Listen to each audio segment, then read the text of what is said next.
అనగనగా ఒకప్పుడు ఓ గొప్ప నవాబు ఉండేవాడు.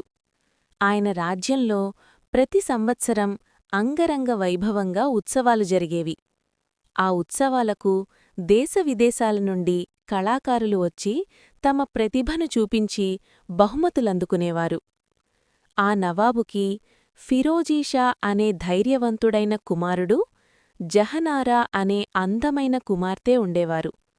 ఒక సంవత్సరం ఉత్సవాలకు ఒక ముసలి శిల్పి ఒక చెక్కతో చేసిన గుర్రాన్ని తీసుకొని వచ్చాడు. అది చూసిన అందరూ నవ్వుకున్నారు. ఇది కూడా ఏమైనా ప్రదర్శనకు తీసుకురావాల్సిన వస్తువేనా అని ఎగతాళి చేశారు. కాని ఆ ముసలి శిల్పి నవ్వుతూ ఇలా అన్నాడు: ప్రభూ, ఇది మామూలు గుర్రం కాదు, మాయాగుర్రం. దీని వీపుపై ఉన్న కీలును నొక్కితే ఇది క్షణాల్లో ఆకాశంలోకి ఎగురుతుంది. నవాబు ఆశ్చర్యపోయాడు. వెంటనే రాజకుమారుడు ఫిరోజీషా సాహసంతో ఆ గుర్రం మీద కూర్చుని కీలును నొక్కాడు. అంతే, ఆ గుర్రం రివ్వున గాల్లోకి ఎగిరి మేఘాల మధ్యకు దూసుకెళ్ళింది. కొద్దిసేపటికే ఫిరోజీషాకు తన నగరం కూడా కనిపించలేదు. గుర్రాన్ని ఎలా ఆపాలో తెలియక అతను భయపడ్డాడు. అప్పుడతను గుర్రం చెవులను అటూ ఇటూ తిప్పిచూడగా మెల్లగా గుర్రం కిందికి దిగడం మొదలైంది. చివరకు అది ఒక అద్భుతమైన భవనం మీద ఆగింది. అక్కడ ఒక గదిలో వంగదేశపు అందమైన రాజకుమారి నిద్రిస్తోంది. ఆమెను చూసి ఫిరోజీషా ముగ్ధుడయ్యాడు.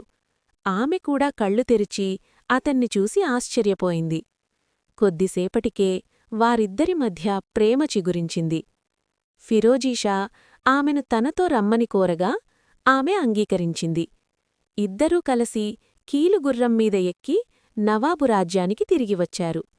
కాని రాజకుమారిని ఒక తోటలో ఉంచి తండ్రిని తీసుకురావడానికి ఫిరోజీషా వెళ్లిన సమయంలో ఆ ముసలి శిల్పి అక్కడికి చేరుకున్నాడు. మాయమాటలతో రాజకుమారిని నమ్మించి గుర్రంమీదు ఎక్కించుకొని ఆమెను అపహరించుకున్నాడు. అతను ఆమెను గ్రీసు దేశానికి తీసుకెళ్లాడు.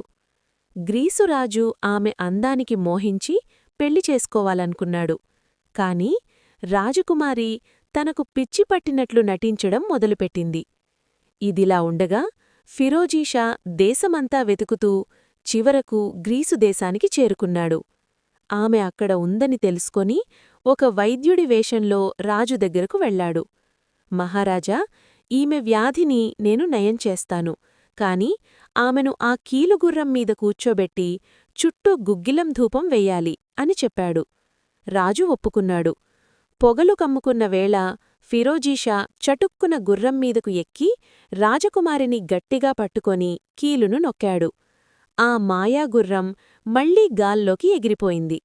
అలా తన తెలివితేటలతో ఫిరోజీషా తన ప్రియురాలిని కాపాడుకొని తన రాజ్యానికి చేరుకున్నాడు. ఆ తరువాత వారిద్దరూ వైభవంగా పెళ్లి చేసుకొని సుఖసంతోషాలతో జీవించారు.